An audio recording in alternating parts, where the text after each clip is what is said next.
Hello, everyone. If you haven't heard about Anchor, it's the easiest way to make a podcast. Let me explain. Number one, it's totally free. They also have creation tools that allow you to edit your podcast from your phone or your computer. How convenient is that? Anchor will also distribute your podcast for you, so it can be heard on Spotify, Apple Podcast, and many, many more. So, what are you waiting for? You can also make money with no minimum listenership.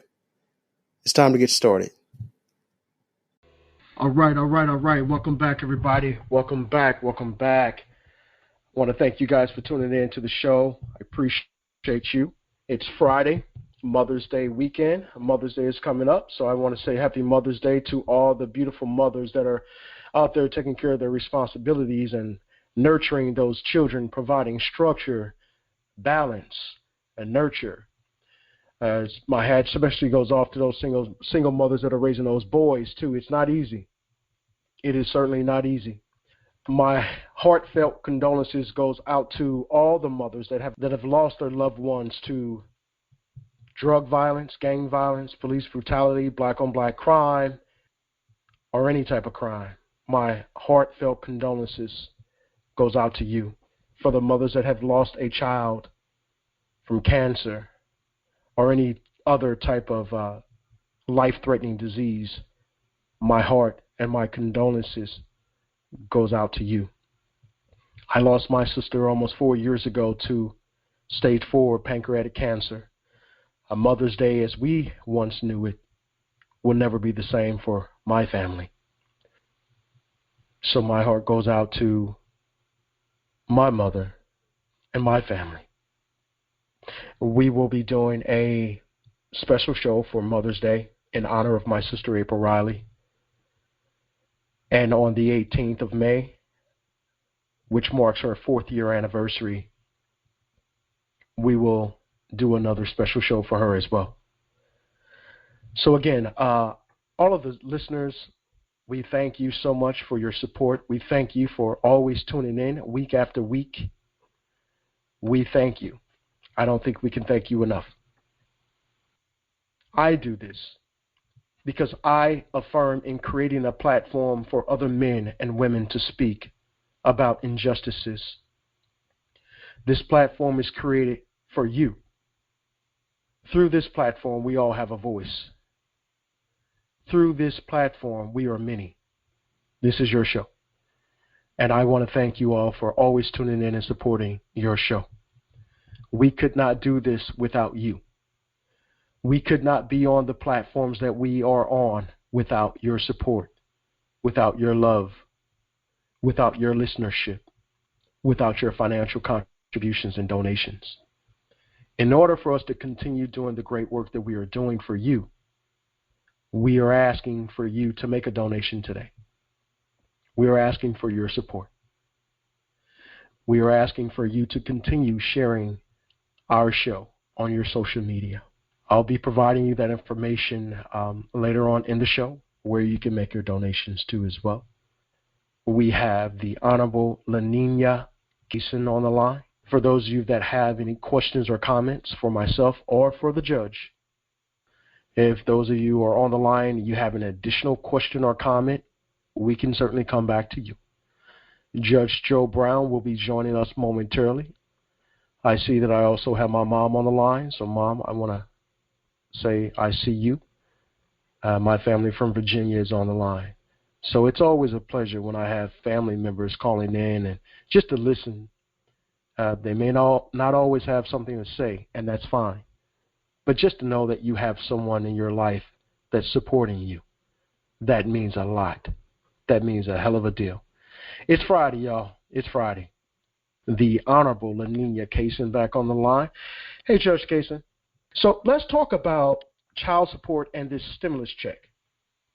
The question that we have regarding the stimulus check, whether or not the stimulus check is supposed to be or should be intercepted by the IRS and made payable to their child support, or is the stimulus check simply for that person, that custodial parent, and it's off limits. No one is supposed to touch that for child support purposes. Is that the case, or is that not the case?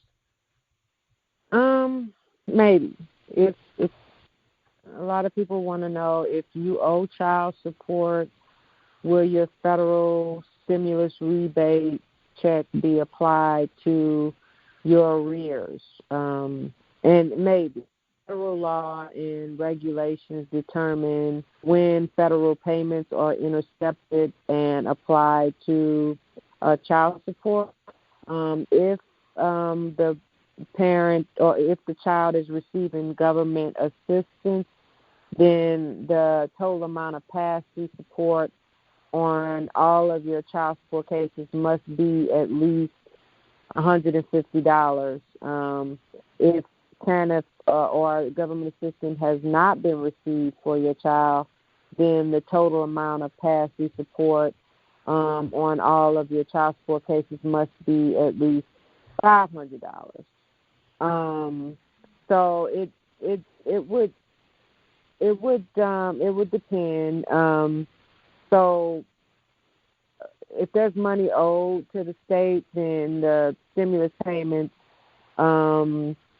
up to the amount owed to the state will be retained by the state. And the remainder of money will be sent to that person up to the amount of the unassigned arrears owed owed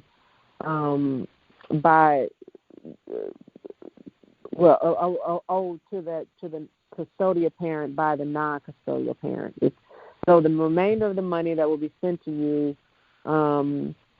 up to the amount of the unassigned arrears owed to you by the non-custodial parent.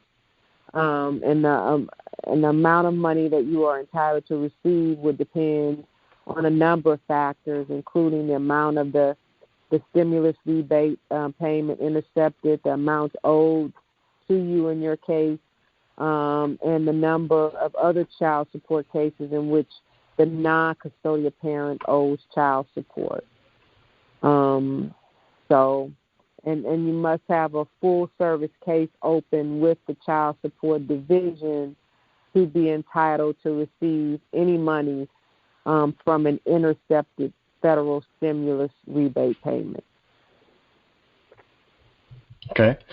So our listeners, thank you so much, Judge Cason, for answering that question. Our listeners have an additional question regarding that. It's a follow-up question, or a comment and a question. So the comment is, they did receive a stimulus check in the amount of $2,200, which was directly deposited into their bank account. That specific bank account was closed, or is currently closed. They were told that since that bank rejected that stimulus check because it being in a closed status, then they will receive a mail-in check to their last known address wherever they file their taxes. So the question goes on to ask, since the funds were deposited into my bank account and rejected, mailed in to me, why did I receive a letter from the IRS saying that the $2,200 that was once deposited into a closed bank account has recently been submitted to child support as payment? But that was the question. And the simple answer is, I don't know. They would have to contact the IRS. And again, federal law requires child support agencies to have procedures to collect past due child support from federal tax refunds. So if you're under a child support order and you owe arrears, and especially if that child is receiving government assistance, then you may not be entitled to that entire $2,200 if you have at least that much in arrears. But the quick answer is I would contact the IRS to see what the mix up is, and see if you can't get your money. But if you owe child support, you might be dead in the water. Thank you so much, Judge Cason, for answering that question for our listener. Yeah, I'm not certain how that works. I was under the impression that was a separate type of ordeal from the federal government. No one was supposed to touch any of that money, so I didn't have an answer for our listener. So I'm glad that you clarified that. And yeah, this is the first time that something like this has ever transpired, with a stimulus check being issued to the American people. So I think it's definitely worth looking into a little bit further, especially if we don't, know 100% if that is how that is supposed to transpire. Guys, we have Judge Joe Brown on the line. Judge Laninya Cason, I will be opening up Judge Joe Brown's line in just a few moments. Judge Joe Brown just came from another show, guys. He had a prior obligation, as I stated before, so I'd like to brief the judge on what we have talked about, what we are currently talking about, so he can be kept up to speed. So, Judge, I had posed a question earlier: why has there been an attack on the black family structure or on the family structure? I followed up with this question, Judge Joe. What is your opinion or comment on the assault on the black man, black manhood, and black masculinity? Those were the two questions that I asked at the top of the show. Now we are discussing stimulus check and child support. So that's kind of where we are right now. What we still need to talk about is alienation, father's rights, and visitation. So those are the remaining topics that we have that we'd like to get into.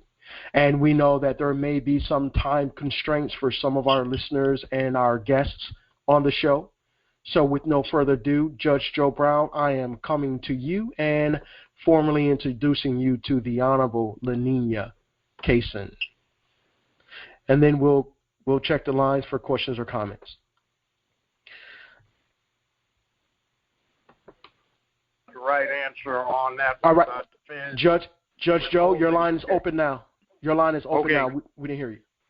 Hello, everybody. And Your Honor, I've been listening to your response on that thing about the attachment of the stimulus checks. Now, first off, I don't know if they do it in your state, but for the 30 years or so that I went to judicial conferences, every year we'd get into statistics, and the group that statistically pays their child support better than any other are black men, all right? They set this up, and it started in the early 80s when they started saying it was a national trend of let's get child support paid, so let's attach income tax refund, stuff like that, so we can get it to the children. Well, it's what's going on right now, and if you've got arrearages or an allegation that there's an arrearages, it's an attachment. If there's nothing you can contest, then it got diverted. That's by federal law. It gets done. But now you mentioned something else. It's called alienation. Now, the law is interesting because everything in the law has two edges. It cuts both ways. It's a two-edged sword, they say. In certain areas, Cobb County, Georgia being one of them, with that county intruding into metropolitan Atlanta, there is a scam that gay guys are pulling off, and that is one of them tells typically